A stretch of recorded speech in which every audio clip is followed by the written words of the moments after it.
What the fuck just happened? Guys, Iron Fist Season 2 is actually really good. And no one is more surprised than I am. I mean, I made a whole video about how the first season needed to be totally rewritten and how I was not excited at all for Season 2. But I've never been happier to have my expectations be totally incorrect. So I wanted to take a look at exactly how the second season of Iron Fist was so much better than the first. And as it turned out, all those different ways added up to 7, so we've got a classic YouTube listicle formula ready to go. Here are the 7 ways that Iron Fist Season 2 is streets ahead of Season 1. And if you did not want to know that Danny becomes Daredevil and ends up marrying Elektra, then this is your spoiler warning.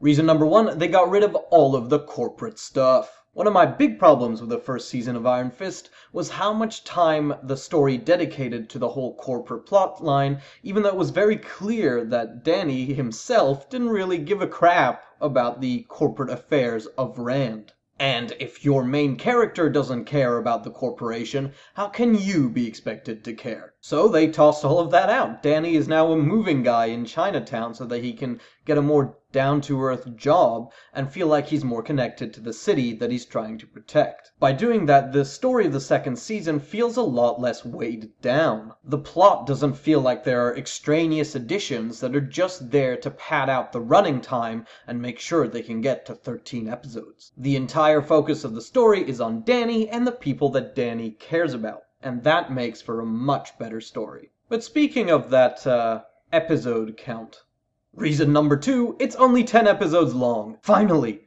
a Netflix superhero show gets its runtime right. Since the first season of Daredevil did so well with a 13-episode structure, every season of a superhero show on Netflix since then has gone that route. Usually for the worst. Almost comically so, in fact. Jessica Jones, Luke Cage, and the first season of Iron Fist all reached natural sort of conclusions toward the episode 9 or 10 of their seasons, but then there was a sudden reversal, and the plot was extended for 3 more episodes for no good reason other than we need 3 more episodes. There's no bigger culprit of this than the first season of Luke Cage, where Mahershala Ali's Cottonmouth steals the show for the first half of the season, and then he's killed, and the show is dragged out for a few more episodes with Diamondback as the main villain.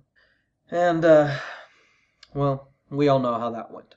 But Iron Fist Season 2 decides it's time for it to do its own thing, and it cuts down the running time of the season to 10 episodes. That makes the whole story of the season feel a lot more focused, with it coming to a natural climax and then conclusion with the defeat of Davos. But just to make sure that the wrong lessons aren't taken here, not every superhero show moving forward now needs to have 10 episodes. The lesson is just use as many episodes as you need to tell the story you want to tell. Don't cut down for no reason and don't pad it out for no reason. Just let creators tell the stories they want to tell how they want to tell them. Reason number 3, Colleen Wing becomes the hero New York needs her to be. Even in the troubled first season of Iron Fist, Colleen Wing was one of the best parts of the show. From her hopeful outlook to her badass fighting skills, she was one of the best characters to have around. And the writers clearly knew this because they greatly expanded her role in the second season. In fact, she takes a much more active role in the story, helping Danny not only chase down Davos,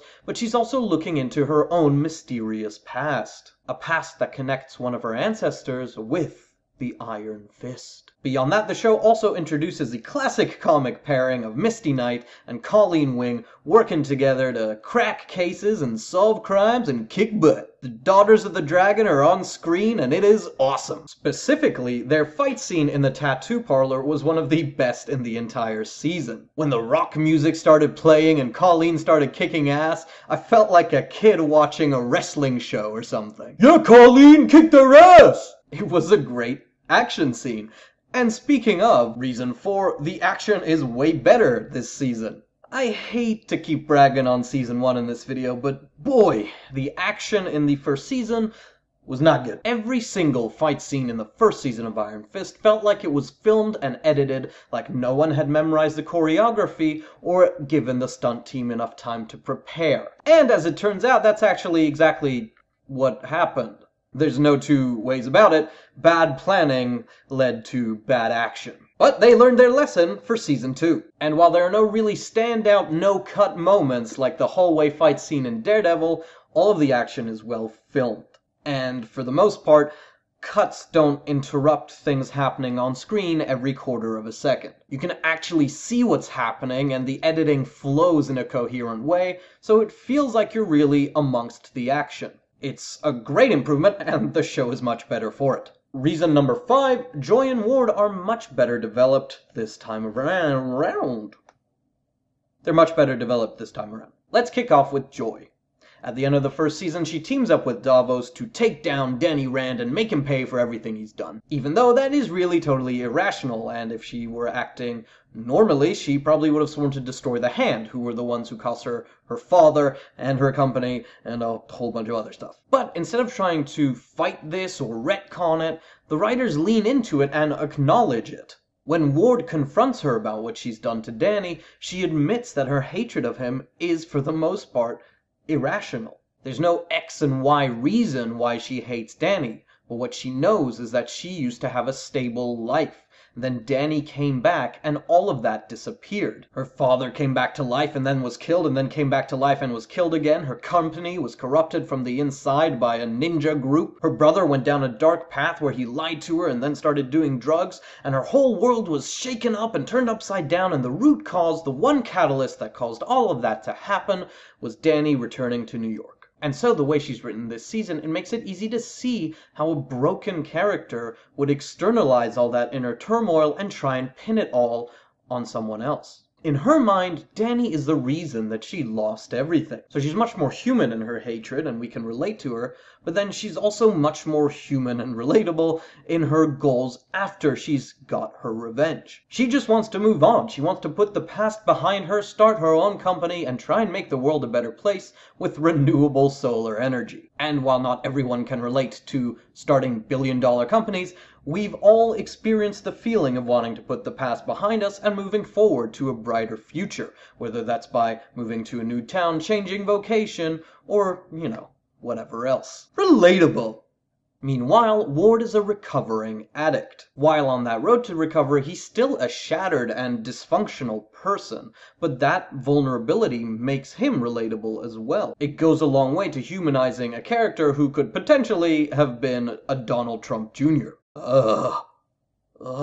Instead, we get an emotionally raw and honest character who openly talks about his struggles and his feelings with his brother Danny. And to me, those bromance were some of the best scenes of the season. Emotionally vulnerable male characters who actually talk about their feelings isn't something we see a lot of in pop culture. What's great is that it is being represented more and more in superhero narratives, and hopefully that inspires other genres to do the same.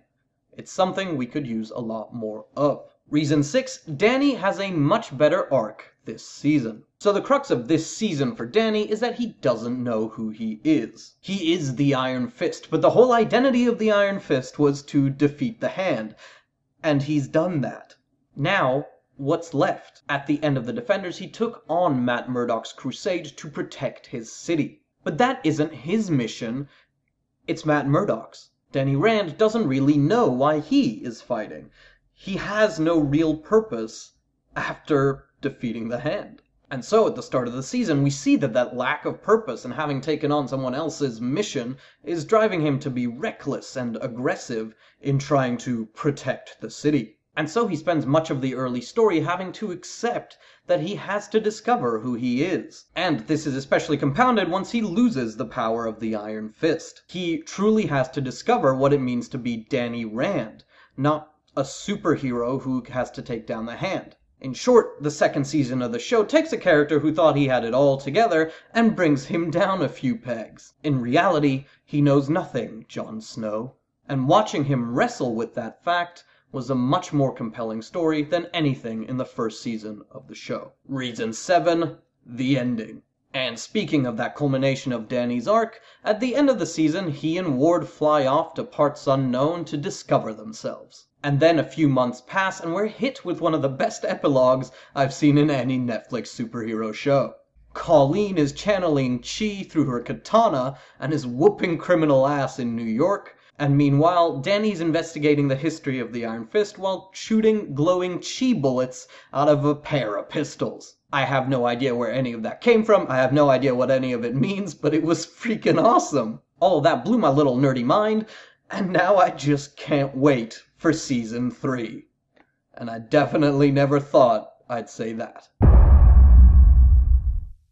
Doop doop doop and credits song. Doop doop doop, don't sing along. Doop doop doop, go check out Patreon. Doop doop doop, Julian's mind is gone.